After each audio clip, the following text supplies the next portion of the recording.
This is a 22-mile flat road race I did yesterday, Tuesday, but I'm starting the video around 11K to go because soon the action is going to start for me.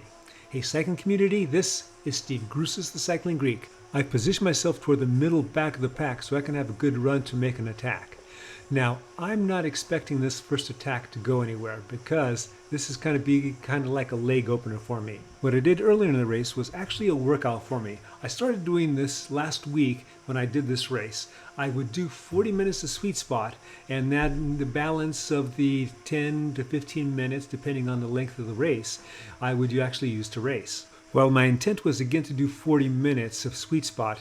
I ended up doing about 30 minutes, or actually at 25 minutes I started having trouble holding that sweet spot range, and so I dialed it back to tempo by the time I got to 30 minutes for the next 10 minutes. That was probably because 2 days previous I had done an over-under workout on a 2,700 mile climb, and that was the first over-under workout of my over-under training block. Even though this effort was a leg opener for me, I was hoping to get up to that lead rider there who had previously broken away. And if we were able to work together, then we'd be able to put a little more hurt on the pack.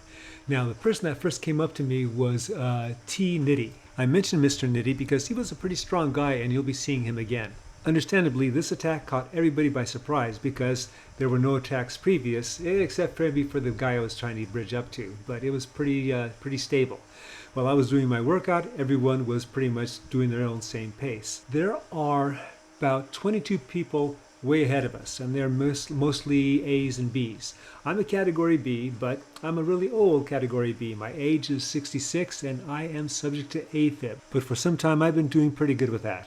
Now we have about 15 in our group, and then there's a bunch of people that are behind us. I think there were a total of 50 something that started, and there are about 20 or so that started in the B's.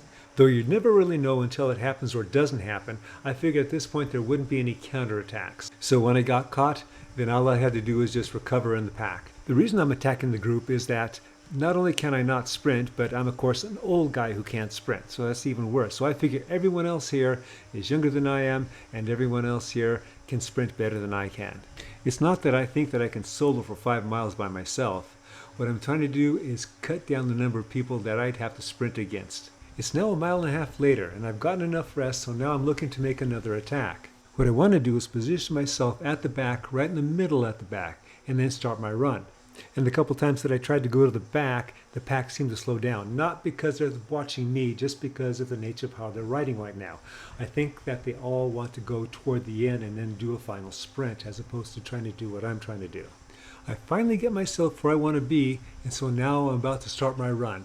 I'm now taking a few extra moments to look around the pack and see if there's anything funny going on that would necessitate me to delay my attack. So far so good, so now I start. Everyone else is around high 2s to low 3s. I'm taking off at about 4.5 toward 5 plus sometimes.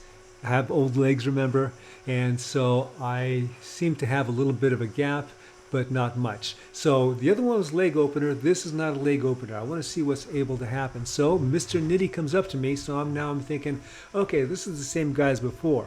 Maybe we can start working together and then cause a hurt on other people. There's a gap now starting to open up to the others. 1 second, and now it's 2 seconds. So I'm thinking these guys are stretched out. So I'm hoping that if some of them come across, not all of them come across. My old body's starting to get tired. I'm hoping that Mr. Nitty comes up so I can get on his wheel. My wattage is going down to about 3 to 3.5, and it's looking like the others are starting to come up. It's back down to 1 second, and they'll be making contact pretty darn soon. Job 1 for me is recover while not getting dropped. That being said, German Pisa rolls up, and he's looking pretty strong, and it looks like he's putting in a counter. So I've got to get my legs up to try and get on Mr. Nitty's wheel, because I'm looking like Mr. Nitty's going to catch up to him, and then maybe form a break. Now, the others are still behind me, but they're not that far behind me, and I'm noticing that a lot of zeros there, so the gaps aren't very big. You know, anywhere between 4 to 6 meters. So I'm deciding just to dial back just a bit and not worry about what's going on right ahead of me. I had mentioned that 2 days ago I had done my first over-under session of this training block. Ordinarily I would have done today's workout tomorrow, but I was feeling pretty good and I don't know why, so I took an easy day yesterday, Monday, and then did this event today.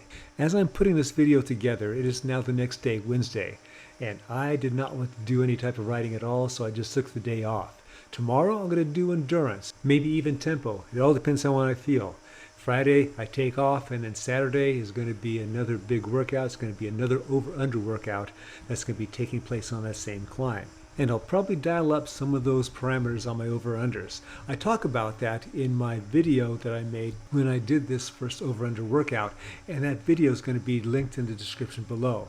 Check it out. And while you're at it, leave a like on this video and subscribe if you haven't. I've now jumped forward to 2.7 miles to go, and there hasn't been any action. I've just been recovering, and so I'm getting ready for another attack. So this is going to be like a 2.5 mile run or so to the finish. This could be doable for me, especially by the way that the pack has acted so far. Now, I may have a couple people go with me, but I'm putting everything into it. In fact, this has been the strongest attack thus far that I've done, so I'm maintaining around 5 to 5.5 watts per kilogram. I am paying particular attention to the graphics on the right, particularly what's happening behind me. And I see there's a gap of 1 second, and now it's going to 2 seconds. Everyone is stretched out. That 5.5 watts per kilogram, which for me is a little over 400 watts, is not something I can maintain, and so now I've dropped down to about 3.5. I noticed that there's one person close to me, that the rest are at 2 seconds, so it's so far so good. I'm now starting to think that I actually broke the group and that I've gotten away, so now I just have to maintain and go as strong as I can to the finish. As I'm thinking that, I'm looking up in the upper left-hand corner, I'm seeing that I'm not pushing a lot of watts. I'm hoping that the extra gap would give me a little buffer, but it's not, and so it's Mr. Nitty that's come up to me first. I also noticed, using the graphics on the right, that everyone else is coming up because everyone is within 1 second of me, so now I've got to recover. I also realize that this is toward the end and that people are just going to recover themselves from the effort and just wait for the sprint. One of the abilities a racer should have is repeatability, the ability to go strong time after time. Being the preseason, I don't have that developed, but I've got to develop that, and part of it is going hard time after time. Setting aside the age difference factor for a moment, I'm figuring everyone else is as tired as I am. So that means I've got to attack a lot sooner than my legs will be ready for. Probably my legs will be ready for by the time it's after the race, so I've got to go now. So now I just have to pick my time. Again, I'm starting to float to the back. 0.2 mile later, it is go time. Being at 1.6 miles to go, I figure this is my last chance. So again, I'm putting everything into it. I don't have everything like I did in the previous attack where I had a lot more energy in my legs, but I've got to go with what I got. Getting to the finish solo would be nice, but even with a small pack, anything to cut down the number of people I go to the line with so I can get a better placing, that would be great too. Again, I turn my attention to the graphics on the right. I see that there's a 2 second gap, and I'm thinking, you know, maybe this time I could do it. Maybe they just weren't recovered enough and then were caught off guard. I'm now down to 3 watts per kilogram, but I'm seeing 3 second gaps. It may be that they're just looking at each other, that they're figuring that they're not going to be able to catch me. Last week when I was in the same situation, I got caught and passed by everybody with 400 feet to go. And by the way, I'll have a video of that race linked in the description below too. I just passed 2K to go, and I do see one person is 1 second behind me. When I look at the map insert in the upper right hand corner, I see that pack is stretched out. It may be that some of them are going to catch me. My goal is to keep the pressure on as long as there's somebody behind me. I'm looking at the distance, and it's now 1.1 miles to go. How I'm able to maintain at least 250 watts is unknown to me. Finally, the first person passes me. I'm still keeping up the pressure. Actually, I'm starting to die out. I want to keep up the pressure, but my legs ran out, and then there's that psychological thing that when you get past that, all of a sudden the energy just goes from your body. And I've noticed that most everyone has passed me. Anybody that's behind me is close to a minute behind me, so basically I've got passed by everybody. But for you older guys out there, you know it ain't over till the fat lady sings, so they're right in front of me. I just don't have a lot of legs left in my legs. I'm hoping and thinking that they're slowing down to gather some energy for the finish, and that'll give me my chance to get back up to them. It looks like I'm coaxing my legs to get out at least 3 WKs.